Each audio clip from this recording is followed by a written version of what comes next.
this is a quick rundown of the quote form for field team members. So we have a new quote form that should make it easier to complete jobs faster in a more streamlined way. That's our goal here, is to move through the quote as quickly as possible. So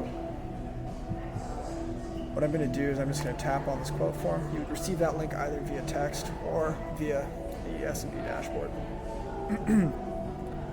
And very quickly you see what the work order is, what the address is. This is an irrigation repair job. And what the first question is if you're on site or not. Now, this job, some jobs have the ability to do on-site approval, some of them don't, depends on the job.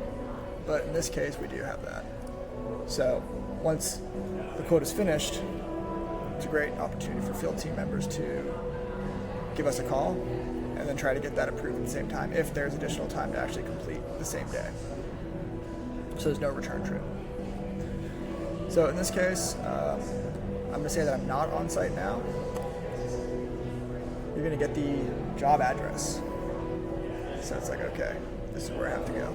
And the job address is there, it's a bit repetitive, but basically it's just a reminder, hey, this is where you're going. So tap on that, and then it'll load up the map.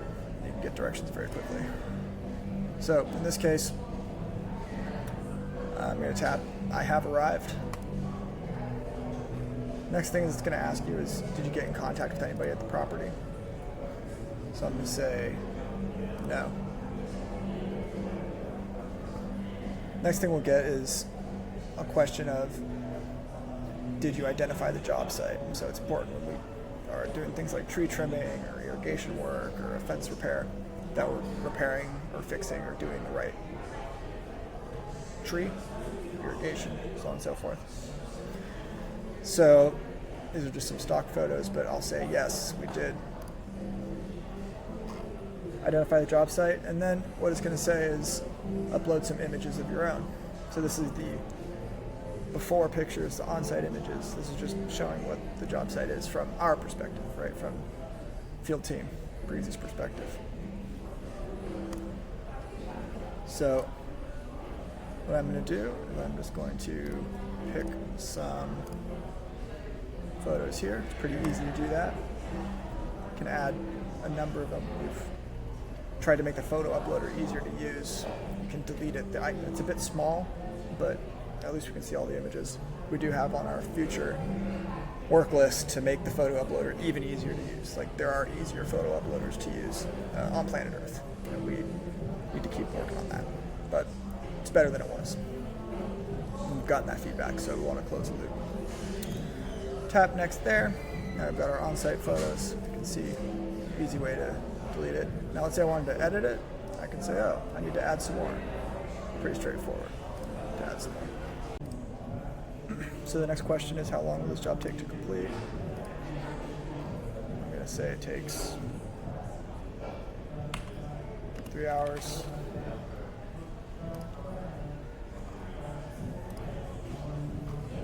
And now, this is an important one. This is the scope of work. So to look at this, we have to look back at the original job description, which in this case was replacing a number of sprinkler heads. So what I'll do is I'll just go back to the job, take a look. This is a test one, so we didn't put a whole lot in there. But usually there's some description of the job.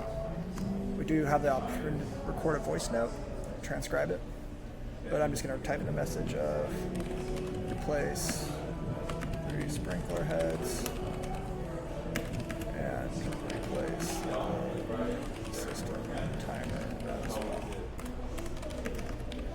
3 hours. Now, the better we get scope of work, the easier it is to approve. This is a incredibly short scope of work for the sake of illustration, but really explaining what we do, and you'll see in a second with the line items, that's what makes this easier to use. So I'm just going to add that in. Next question is, when can you return to complete this job? And there's another reminder, hey, if you're available now, you can push for on-site approval because this job has the ability to do that. Not all jobs do, but this one does. So let's say I'm not available today, but I can come back tomorrow.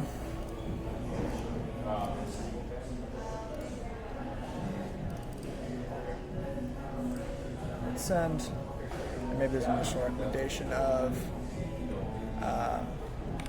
there's an additional sprinkler head that looks like it is leaking on the system.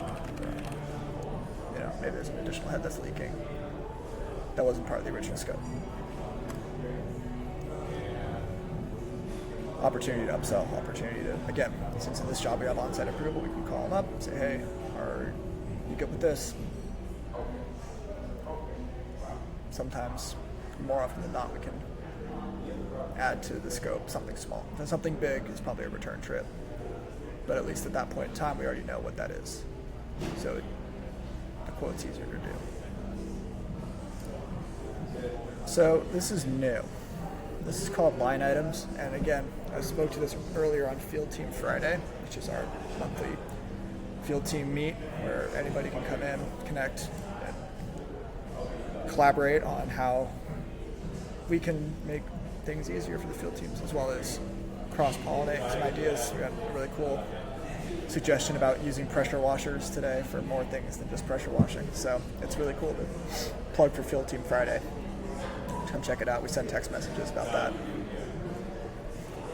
Well, those come out once a month, usually around the middle of the month. But in that time, we did talk a lot about line items. So now what a line item is each individual service we are trying to break out as a line item. And this is so we can push for approval. We push for approval with line items because it's easier for a customer to see, okay, this is what it goes with the job. Now, there's an important distinction here that we're not talking about labor separate from materials.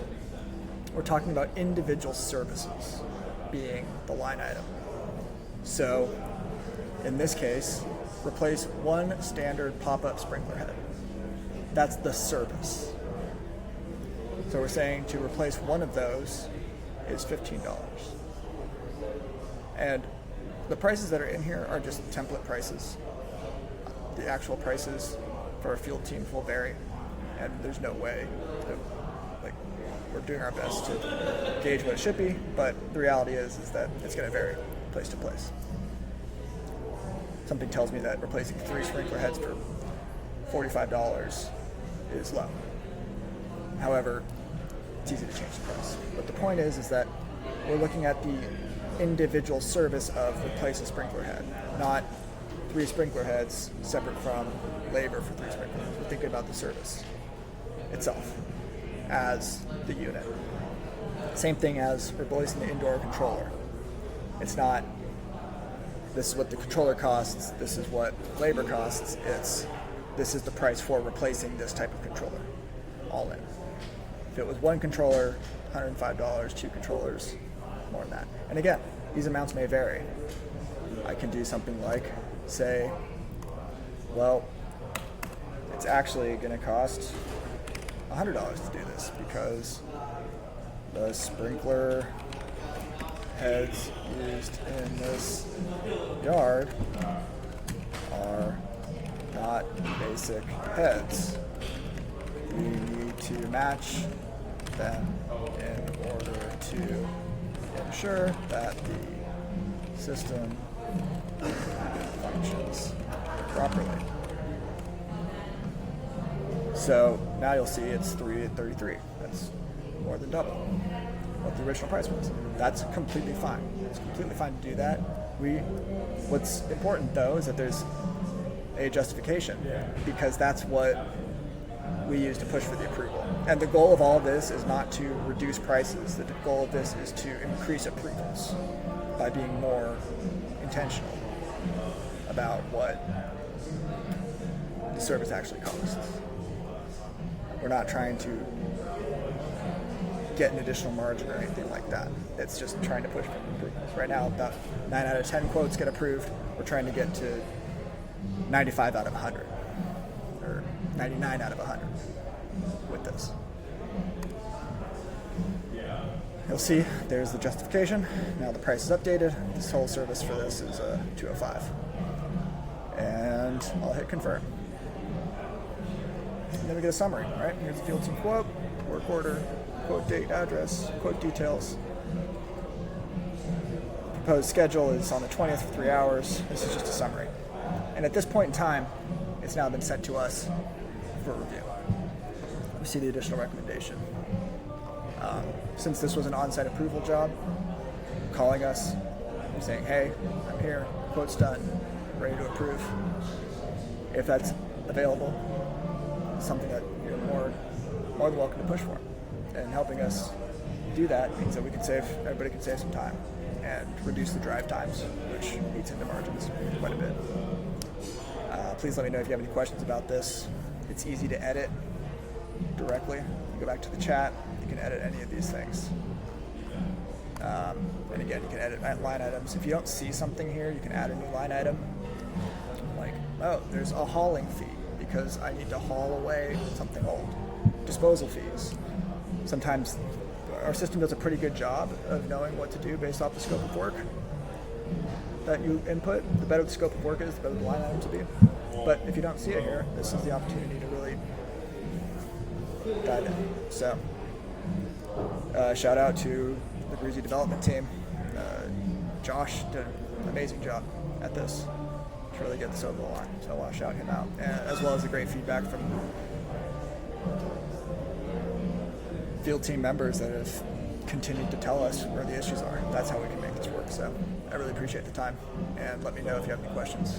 Reach out to your market manager and let them know, hey, something's not working. Work with them, and it'll get back to us.